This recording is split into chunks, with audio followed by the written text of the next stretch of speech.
Hello दोस्तों, स्वागत है आपका हमारे यूट्यूब चैनल पे। तो दोस्तों, जैसे कि आप सभी को पता है कि जो हमारे टर्म के एग्जाम होने वाले हैं वो एमसीक्यू बेस्ड होंगे एंड एक भी सब्जेक्टिव क्वेश्चन उसमें नहीं आने वाला है। सारे क्वेश्चन हमारे आएंगे ऑब्जेक्टिव एंड हमें क्वेश्चन जो हमारा एग्जाम वो कैसे हमें करना है, तो हमें एक OMR शीट दी जाएगी। उस पर हमें जो भी आंसर उसको डार्क सर्कल से फिल कर देना है और इसी प्रोसीजर से हमें सारा एग्जाम करना है। तो देखिए, उसमें आएंगे सारे एमसीक्यू।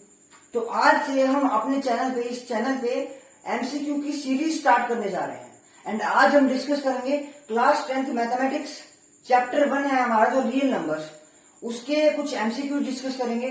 और सबसे पहले एमसीक्यू डिस्कस करने से पहले एक बार आपको उसका इंट्रोडक्शन मैं दे देता हूँ, क्योंकि एमसीक्यू स्टार्ट करने से पहले आपको अगर इंट्रोडक्शन में दे दूंगा तो फिर ये हो जाएगा कि चैप्टर में जो जो चीजें हैं, कोई थ्योरम वगैरह है, कोई फॉर्मूला है, कुछ भी है, तो वो एक बार रिमाइंड हो जाएगा माइंड में एंड फिर उसके बाद एमसीक्यूज हम करेंगे तो इजी वे में हो जाएंगे। तो देखिए, इंट्रोडक्शन को स्टार्ट कर लेते हैं। तो सबसे पहले देखिए, चैप्टर का नाम है रियल नंबर्स। अब चैप्टर का नेम ही रियल नंबर्स है तो नंबर्स तो इसमें आने ही है, नंबर्स तो आने हैं। अब देखिए, नंबर्स बहुत टाइप के हैं, इसमें बहुत टाइप के नंबर्स है, like natural number, whole number, prime number, composite number, मतलब इस तरह के बहुत सारे हैं। तो चलिए डिस्कस कर लेते हैं आज उनको, अब उनको डिस्कस कर लेते हैं। देखिए, फर्स्ट है हमारा नेचुरल नंबर। अब नेचुरल नंबर हमारा कौन सा होता है? जो 1 से स्टार्ट होता है और कहां तक होता है? इंफिनिटी तक, मतलब 1 से स्टार्ट होकर इंफिनिटी तक होता है। इनको काउंटिंग नंबर्स भी कहते हैं, क्योंकि जैसे आपको पता है किसी भी चीज को अगर हम काउंट करते हैं तो 1 से स्टार्ट करते हैं और फिर जितनी भी मतलब वो चीजें हैं उनको काउंट करते जाते हैं, तो वो एक इंफिनिटी तक का प्रोसीजर है। तो क्या कह सकते हैं हम? नेचुरल नंबर वो होते हैं जो 1 से स्टार्ट हो एंड इंफिनिटी तक हो, ठीक है, और इनको हम कहते हैं काउंटिंग नंबर्स। सेकंड वर्ड हमारा होल नंबर। अब होल नंबर हमारा कौन सा होता है? अब देखिए, नेचुरल नंबर और होल नंबर में कुछ ज्यादा डिफरेंस नहीं है।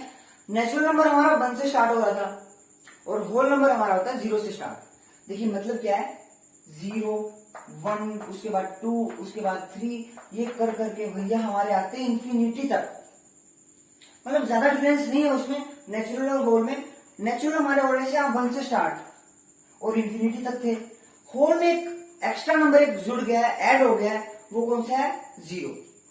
तो अब क्या हो गया है? होल नंबर हमारा हो गया 0 टू इंफिनिटी। ये होते हैं हमारे होल नंबर। अब नेक्स्ट बात आती है हमारी इंटीजर्स की, कि इंटीजर्स क्या होते हैं।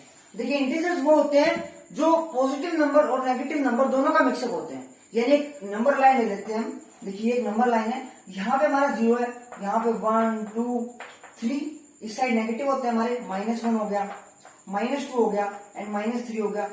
अब देखिए, इंटीजर्स क्या है? ये सभी इंटीजर्स हैं, 1, 2, 3 आगे 4 तक, ये इंफिनिटी तक, ये -1, -2, -3, -4, -5 ऐसे कर करके ये हमारे इंफिनिटी तक। मतलब नेगेटिव साइड और पॉजिटिव साइड दोनों में इंफिनिटी तक। मतलब ये राइट है हमारा पॉजिटिव, ये लेफ्ट है नेगेटिव, मतलब यहाँ पे भी इंफिनिटी तक और यहाँ पे भी इंफिनिटी तक। तो वो हमारे होते हैं इंटीजर्स, ठीक है। अब तक हमने 3 नंबर कर लिए, नेचुरल नंबर, होल नंबर और इंटीजर्स। नेचुरल वो होते हैं जो 1 से स्टार्ट होकर इंफिनिटी तक होते हैं, होल नंबर वो होते हैं जो 0 से स्टार्ट होकर इंफिनिटी तक होते हैं, एंड इंटीजर्स होते हैं जो नेगेटिव और पॉजिटिव नंबर्स बोथ इंफिनिटी तक हो। अब नेक्स्ट बात आती है हमारी रेशनल नंबर की। अब देखिए, रेशनल नंबर हमारा कौन सा होता है? जिस नंबर को हम p/q की फॉर्म में लिख सकते हैं, मतलब p/q की फॉर्म में लिख सकते हैं, यानी ये कौन भी p/q आप कुछ भी कह सकते हैं इसको, जहां पे q 0 के इक्वल नहीं हो सकता। मतलब q की वैल्यू कुछ भी हो सकती है 0 को छोड़ के, क्योंकि अगर यहाँ पे 0 आ गया, देखिए सपोज कर लेते हैं एक नंबर है, p को ले लेते हैं 3, q हमारा है 0, तो इसको हम क्या कहेंगे? इसकी वैल्यू क्या है? नॉट डिफाइंड, मतलब इसकी कोई वैल्यू है नहीं, तो इसको कोई भी नंबर कंसीडर नहीं कर सकते, तो इसको हम रेशनल नहीं करेंगे।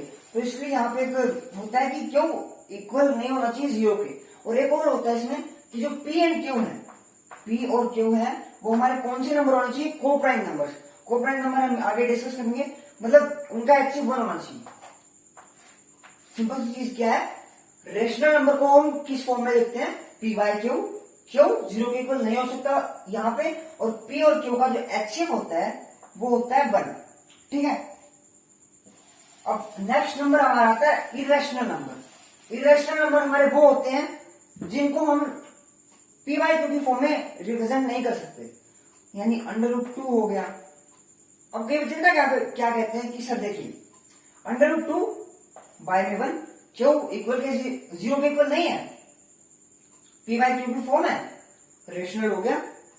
लेकिन ये गलत है, ये इरेशनल नंबर है, क्योंकि देखिए हमने जो लास्ट में भी बात की है रेशनल की, तो क्या था p और q का जो HCF था वो 1 आना चाहिए, लेकिन इनका HCF 1 नहीं आ रहा।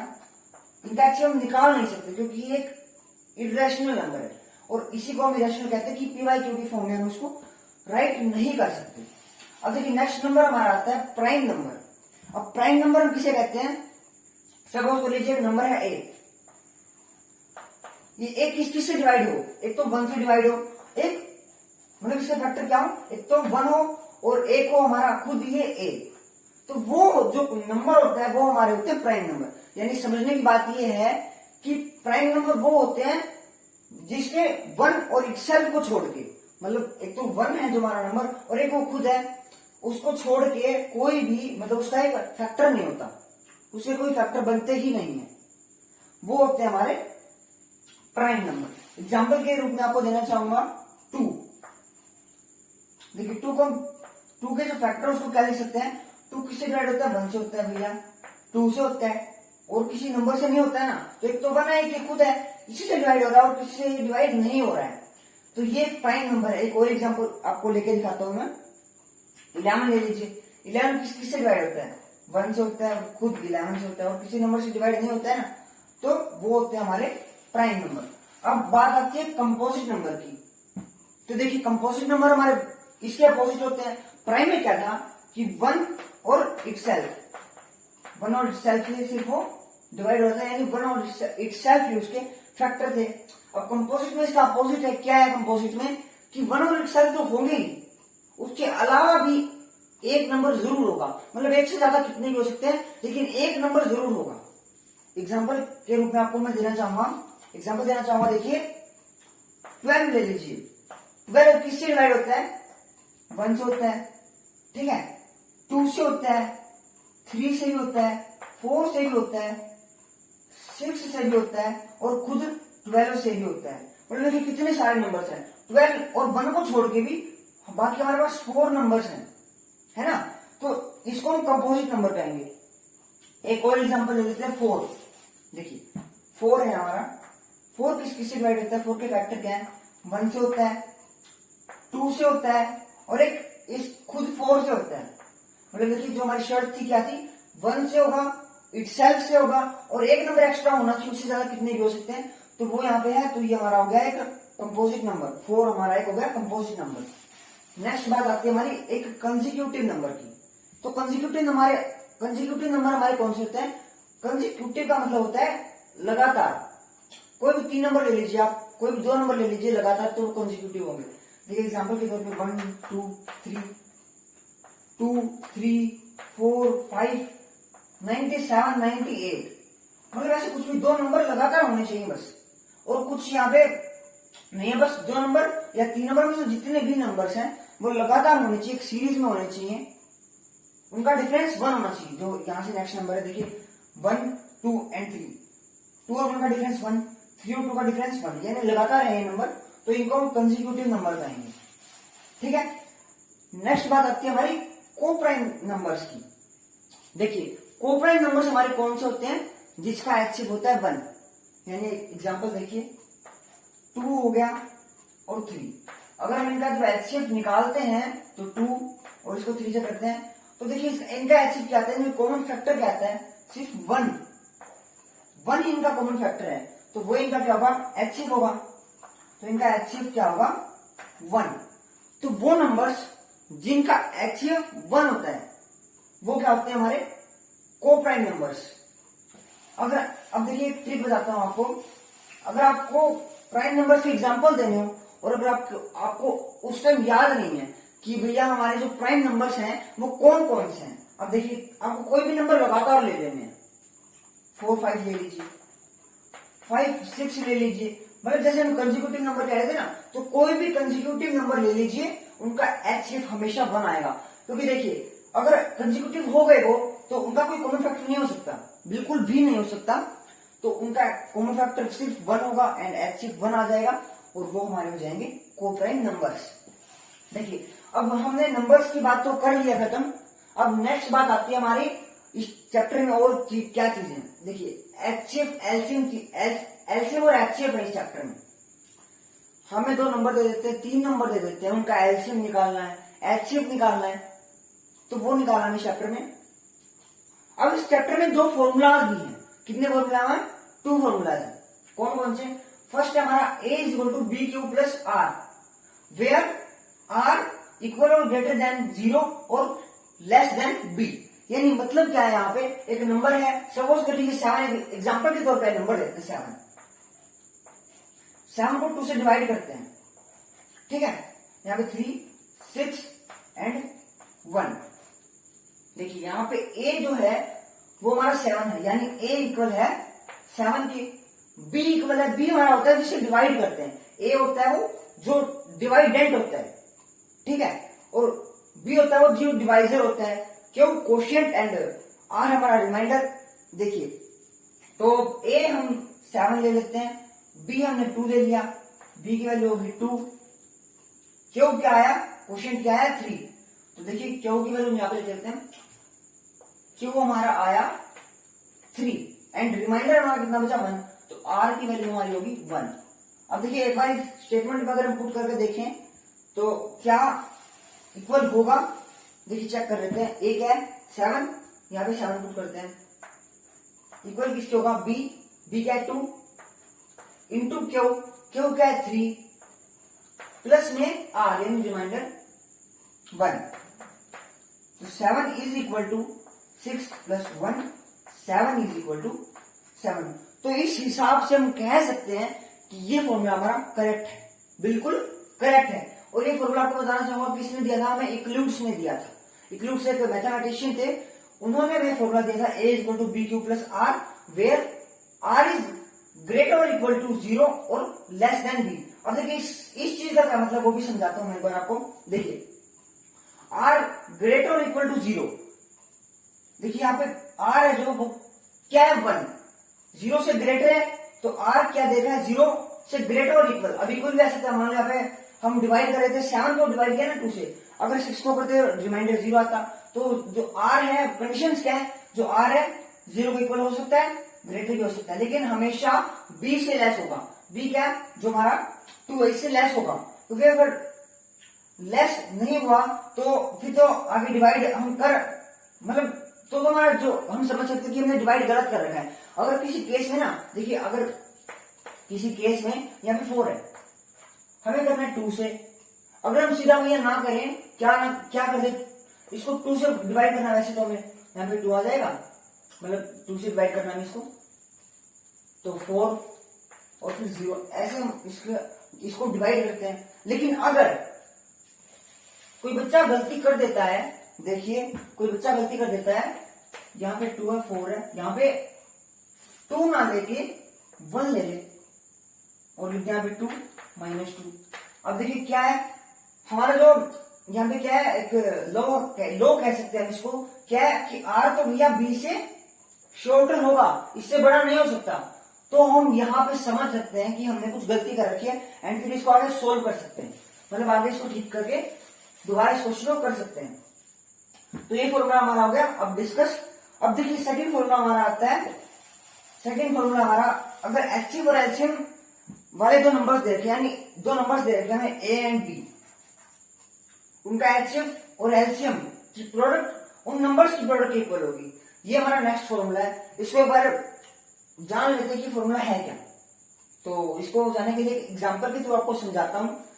A की वैल्यू ले लेते हैं हम 2, B की वैल्यू ले लेते हैं 3, इनका एलसीएम क्या आएगा 6, ठीक है, और इनका HCF क्या होगा 1। देखिए एलसीएम है 6 एंड HCF है हमारा 1, ठीक है। तो देखिए इस इक्वेशन को अगर हम सेटिस्फाई करें, इस फॉर्मूले को अगर सेटिस्फाई करना चाहें यहाँ पे, तो क्या लिखेंगे हम, देखिए A इंटू बी यानी 2 इंटू 3 इंटू इक्वल में किसके होगा, HCF of A B into LCM of A B. HCF of A B क्या है 1, एलसीएम ऑफ ए बी क्या है 6, तो 1 इंटू 6 होगा, तो ये किससे इक्वल है 3 इंटू 2 6, और 6 इंटू 1 ये हमारा हो गया 6 के इक्वल। तो इसका मतलब ये हमारा फॉर्मूला ठीक है। तो फॉर्मूला दोबारा एक बार बता देता हूं, ए इंटू बी, यानी जो नंबर्स हैं ए और बी, जो ए इंटू बी होगा मतलब दोनों नंबर्स की प्रोडक्ट होगी जो, वो उनके एचसीएम और एलसीएम के प्रोडक्ट की भी इक्वल होगी। आई होप आपका ये फॉर्मूला क्लियर हो गया होगा। अब बात करते हैं एक नेक्स्ट पोर्शन की इस चैप्टर के, वो हमारा terminating, non terminating but repeating, और थर्ड वन हमारा होता है non terminating and non repeating.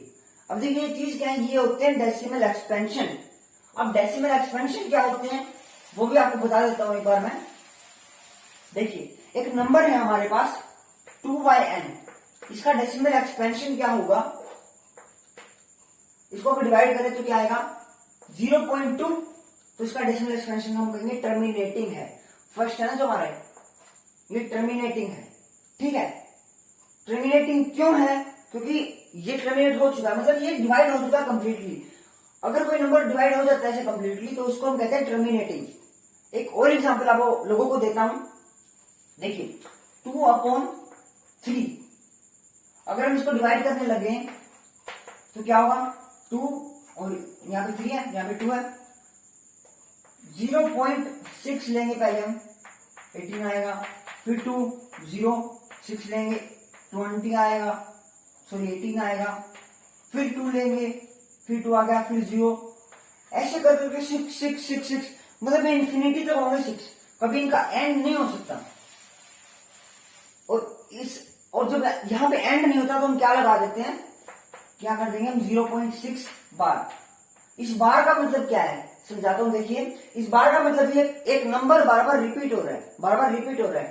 तो 0.6666 हमारा था, तो हमने उसको क्या लिख दिया 0.6 बार।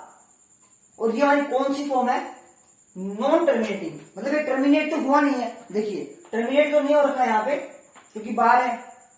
अब अगर यहाँ पे बार आ गया तो मतलब रिपीट हो रहा है नंबर, तो नॉन टर्मिनेटिंग बट रिपीटिंग, ये हमारा सेकंड केस हो गया। ये फर्स्ट केस का एग्जांपल था, ये सेकंड केस का एग्जांपल हो गया। अब थर्ड केस का एग्जांपल अगर हम लें तो क्या होगा, लेते हैं √2/1।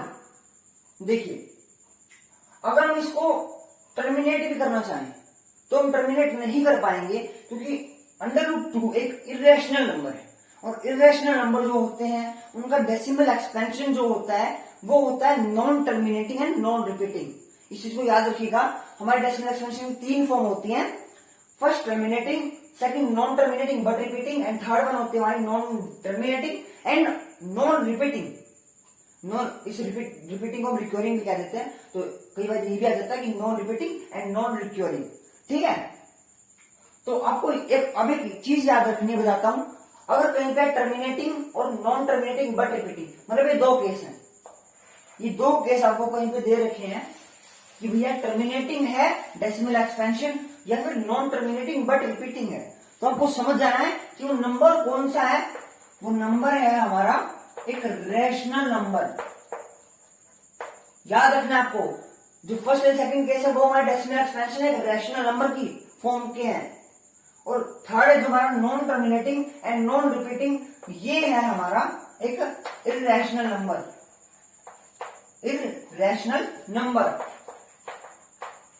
इरेशनल नंबर मतलब इसका कोई टर्मिनेटिंग पॉइंट नहीं है, कोई रिपीटिंग पॉइंट नहीं है, ना ये रिपीट होगा ना ये कभी टर्मिनेट होगा।